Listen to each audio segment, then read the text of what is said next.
Hi, my name is Paul Schurz and welcome to my shop.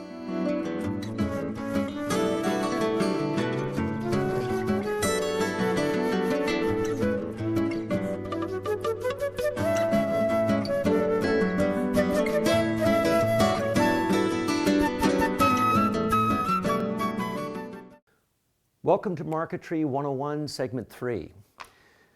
In this segment, we will be exploring sand shading, separating the pieces out and preparing for that. We'll be assembling our pattern and preparing the veneer for glue up. Each stack here, I have a number of pieces, parts, bits and pieces.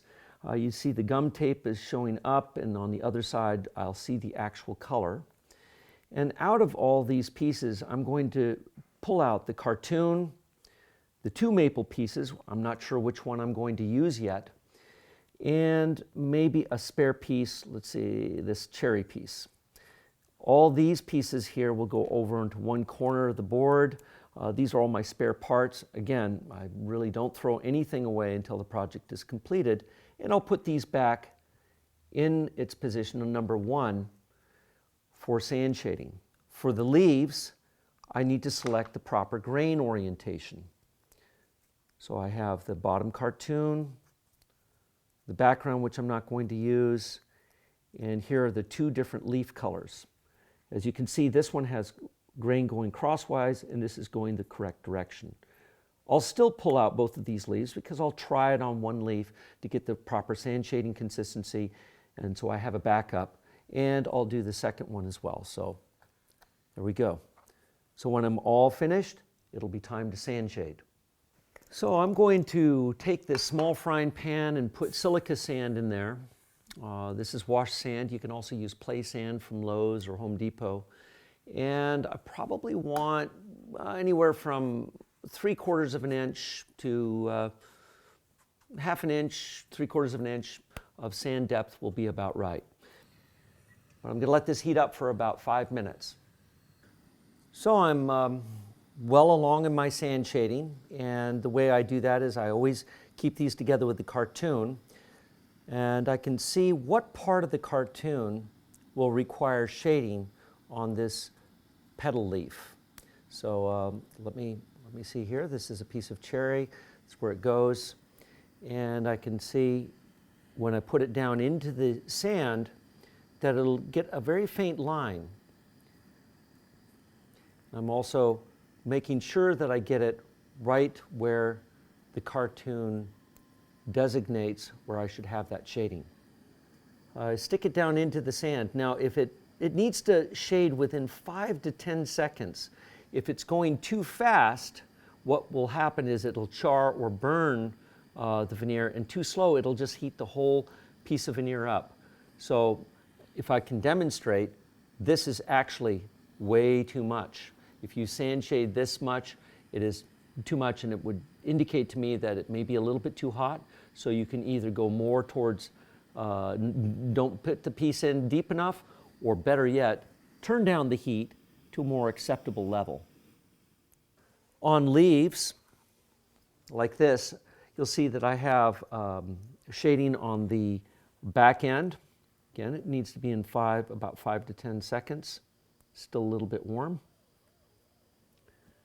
And along this bottom part right here. If I need to shade inside the leaf, this gives it an additional illusion or depth. I want to actually take this leaf and tweak it to the side, and I can dip it in, shading just that part of it. So all the pieces have been sand shaded, and now comes time to rehydrate. The reason that I rehydrate is when you heat wood up, or veneer especially, and sand shade it, puts it under tremendous heat, several hundred degrees, and it shrinks down in size. What I'd like to do is rehydrate them with moisture so they expand back out to their original size. The way I do that is I take each piece from here. Again, I have sometimes 2 or multiple parts for each component, and I'll put them down on this sponge cup, the same sponge that I use for gum taping, the wood side down. I tap it lightly just to give it ever so slight bit of moisture, and I put it down on this platen. In this case, it's gum face down. to introduce a little bit of moisture here. Now, as I do it, you'll notice that the wood is beginning to really warp and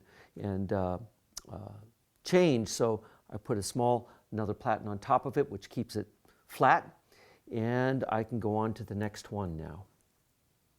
And I keep the cartoon with the pieces that I'm rehydrating, and the cartoon goes through the entire process until assembly.